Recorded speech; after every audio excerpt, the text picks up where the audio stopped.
What if I told you one of the most well-known love stories in the Bible is really a case study on trauma, anxiety, toxic relational dynamics, and even some unhealed anxious attachment styles?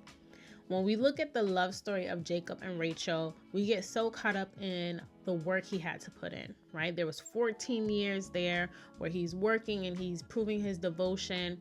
But what if beneath that devotion, there was something more troubling? A man who's looking for desperation, or a man who's working out of desperation, a woman who is filled with insecurities. And this relationship is just solely fueled by competition as you are reading and dissecting the scripture. There's a lot of validation seeking. There's a lot of unresolved trauma.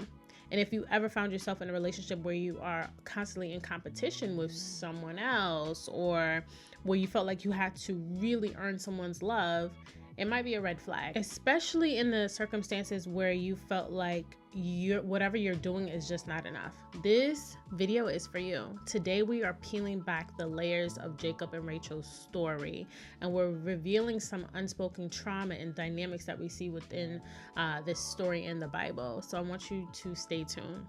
Now, if you're new, I want to say, hey, I am Sia, the Transparent Therapist, and I help coach women through some unresolved trauma so that they can heal their relationships with themselves, in Christ, and others, therefore giving them longer relationships that they desire. If this sounds like something that you are interested in, please hit that subscribe button, hit that post notification bell so you never miss a video like this.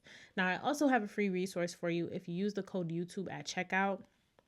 It is the Cure My Anxiety Lord book. Completely free to you. Again, if you use the code YouTube at checkout, it's about scriptures that you can use to help release some of the anxiety that you've been experiencing, especially when it comes to dating or your relationships or even just in life.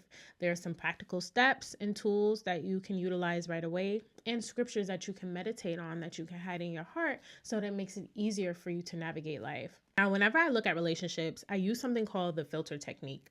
And whether that's relationships in the scriptures or relationships in real life, my own relationships, it's me looking at the relationship and thinking, okay, is the relationship going by God's standards or is it going by the world's standards? Am I in this relationship with this person even platonically because of the chemistry, or am I in it because of the character? Because those are two different things. And here's where a lot of people get it wrong. We are so attracted to chemistry versus the character and the fruit of that person. Attraction can be a trap for us sometimes, where we rely on it solely to propel the relationship in the way in which we want it to go. And it can blind you, especially because if it's deeply rooted in issues that eventually surface. When we're looking at the relationship between Rachel and Jacob, we know when he first saw her, he was in awe. My man's cried. He kissed her, but he cried. And we can tell by this that he was feeling the chemistry, okay? I don't know how many people you see and you kiss and you cry immediately, but my man's was smitten, okay? That is chemistry. And I'm not going to say there's anything wrong with that. But then later on, we figure out and find out the character of Rachel. So when you are solely looking at only the chemistry and not the character, especially if we have deeply rooted issues, it's easy for us to be unbalanced, right? 2 Corinthians 6 verse 14 warns us, and it says, do not be unequally yoked with unbelievers. But this is not just about religion. It's about the alignment that we have with others and our relationships. Is this person that you're with pulling you closer to God or pushing you away from him? And you do need to assess these things. They're super important and imperative for a relationship to work. And now, if we're going to be real, in today's dating relationships and world, we aren't really looking at that. So let's break down Jacob and Rachel and look at it through these two key lenses in which I operate when I'm looking at couples. I'm looking at attachment theory, and then I'm looking at the Gottman's Four Horsemen, which I am so in love with. Okay. Now, attachment theory basically talks about how people's past experiences shape their bond with people in their lives. And then the Gottman's Four Horsemen are just the toxic communication patterns that lead to dysfunction in relationships. So really quickly, y'all know I am an attachment fiend. So I look at people and I'm just like, ooh, this person has this person has this. I'm not going to say I'm 99% right all the time, because it's usually easy for me to understand once I have the background. But if we're looking at Jacob and Rachel, they were both anxiously attached. So when we look at Jacob, we know that he was really desperate for love. We understand that he worked 14 years to prove his worth to the uncle, right? Where it wasn't just about love, but it was more so an obsession. We know that Rachel was 10 out of 10, okay? She was it, all right? And it's the belief that if I just do enough, I'll finally be loved, right? If I just do enough work, I'm gonna get the love I need. If I just do enough, give her enough gifts, she gonna love me the right way. And I'm not talking about Jacob, but I'm talking about real life now. This is how you know that this person might be anxiously attached, where they're constantly relying on their works. They're people pleasing. Now, if we look at Rachel, she was so desperate for validation, right? We know that she was in competition with her sister at this point. Her value was so tied in bearing children. And so when she struggled with the infertility, it made her feel as if she was not good enough, right?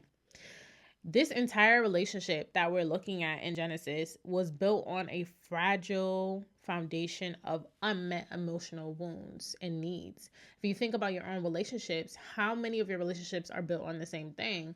Where, man, I didn't really have a dad in my life, and now I am relying on my friends or my partner to fill that unmet emotional need.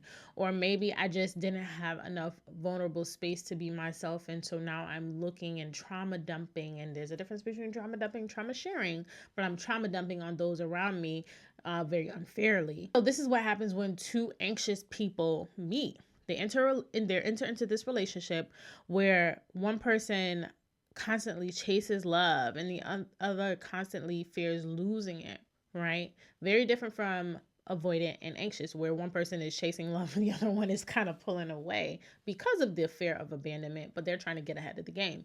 And this dynamic, they're both anxious and they're both trying to people please, but then also seek that internal validation externally when they should be seeking it from God.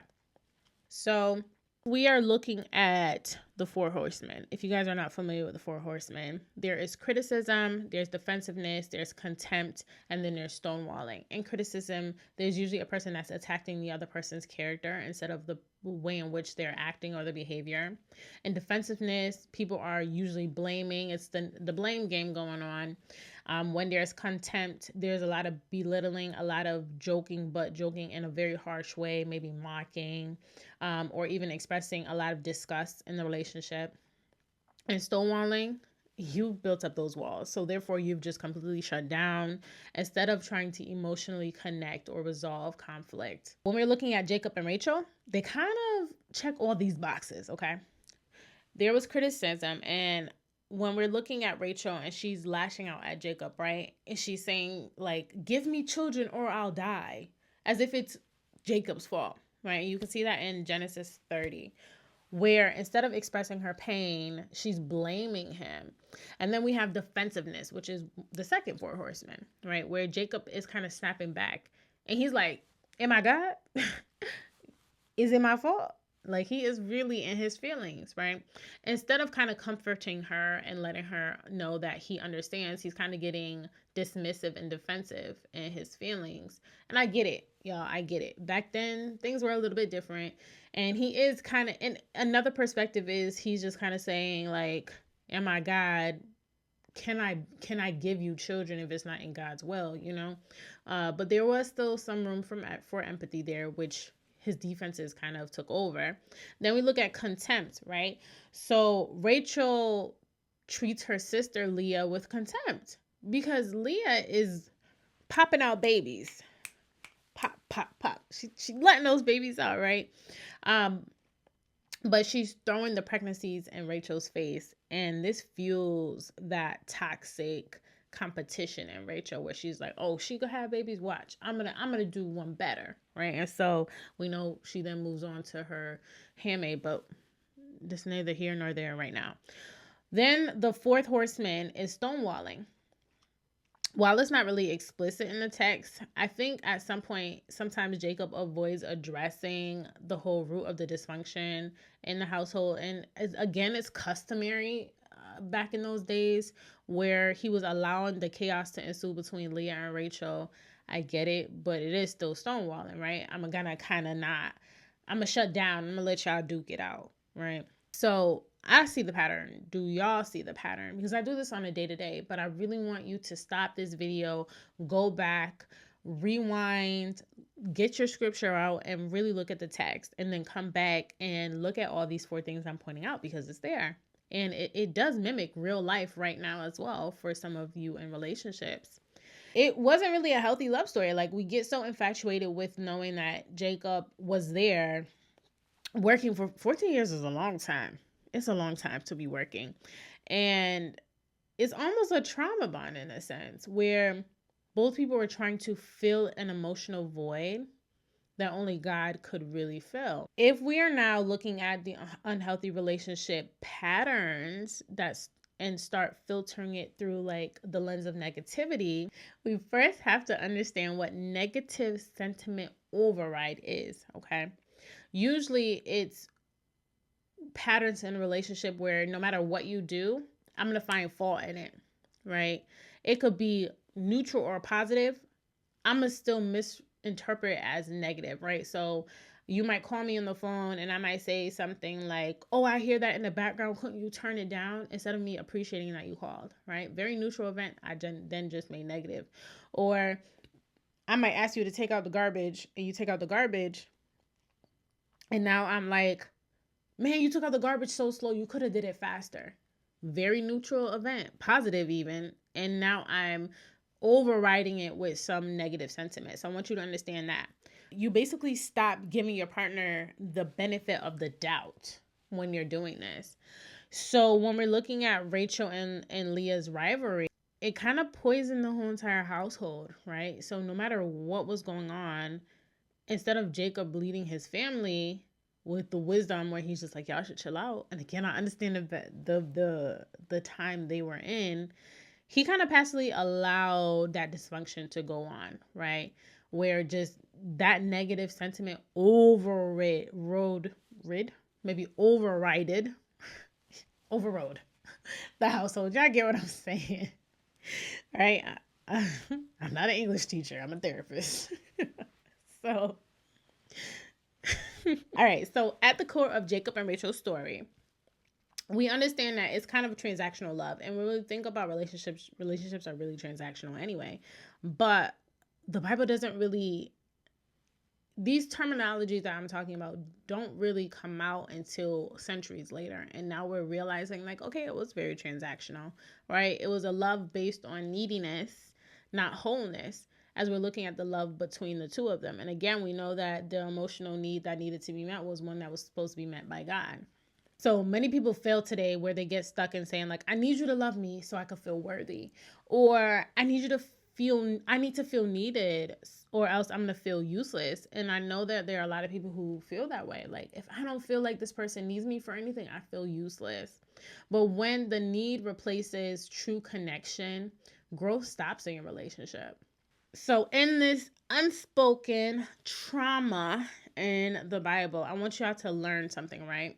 Maybe try healing before you build, right? Jacob and Rachel were trying to build a relationship while still carrying wounds they never really addressed, right? If you don't heal first, the relationship is going to feel very strenuous. Secondly, I want you to tell y'all, like, chemistry is not enough.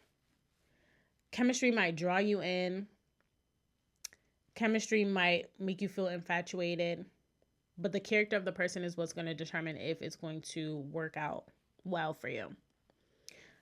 The third point I want to make is love is not a possession, right? Jacob worked for Rachel as if she were the prize to be won. And I get it. They'd be like, I am the prize. I get it. Y'all gonna come for me in these comments. I get it. However, the lens in which Jacob was working was more so something that he felt like he could earn, but not build. And if you get what I'm saying, when you're building a love, you are mutually understanding like, hey, this is and actually back then, I guess women were prizes, right? Do all this and then I'll give you my daughter. How many times have we seen in the scriptures, here, do this and I'll give you my daughter. I'll let you lay with my daughter. And obviously we know that that happened with Jacob because he laid with Leah and he didn't even know it, you know? So that's why he had to start working again for Rachel. But just knowing that love is not a possession, is something, isn't something you earn, it's something you cultivate, can help you understand how to move away from some of those trauma bonds that may occur. Then I want to also highlight that your worth, the last point here is your worth is not tied to someone else's love. Okay. Rachel thought her value for Jacob was going to come from bearing children, right? And if a man just kisses you and starts crying, I think he loves you, right? I'm not Jacob though, so I don't know, but I can understand why she felt like she had to be in competition. Like, man, I got to bear these kids. I got to bear these kids. And if I don't bear these kids, then he's not going to love me. I don't recall reading any verse where Jacob's like, if you don't bear these kids, I'm leaving you. Unfortunately, Rachel dies, right? After her last kid, but I believe it's Benjamin. But your worth isn't really tied to what someone can do for you or the love that they give to you. Your worth is tied in who God says you are. If you found this breakdown eye-opening, let me know. I would love to do more like this. I got a whole one that I always do on Joseph because that story right there is the epitome of attachment styles. But I thought it'd be fun to kind of do something a little bit different and tell you about this relationship and how it relates to attachment styles and some of the things that we reflect that are reflected in present day. If you feel like you are struggling with the relationship patterns, I want you to download the resource that I have. It's the Cure My Anxiety, Lord, because a lot of times the struggles come in just in our own insecurities and anxieties. I also am going to recommend you watch some of my other videos. I have a series of videos that just talk about attachment styles that will going to help expound and help you relate and understand what attachment style you are so that you can then move into a secure one. Tell me though, are there any other relationships in the Bible that you want me to cover, or any relationships where you feel like, wow, I do see this attachment style happening? Drop it in the comment section below because I love having conversations with y'all. If y'all want me to do more like this, please definitely let me know in the comments below because I love dissecting, again, the word and just relationships through the filter technique because it just works so wonderfully. Walk good, keep the vibes high, and I'll see you in the next video. So click the next video. Bye.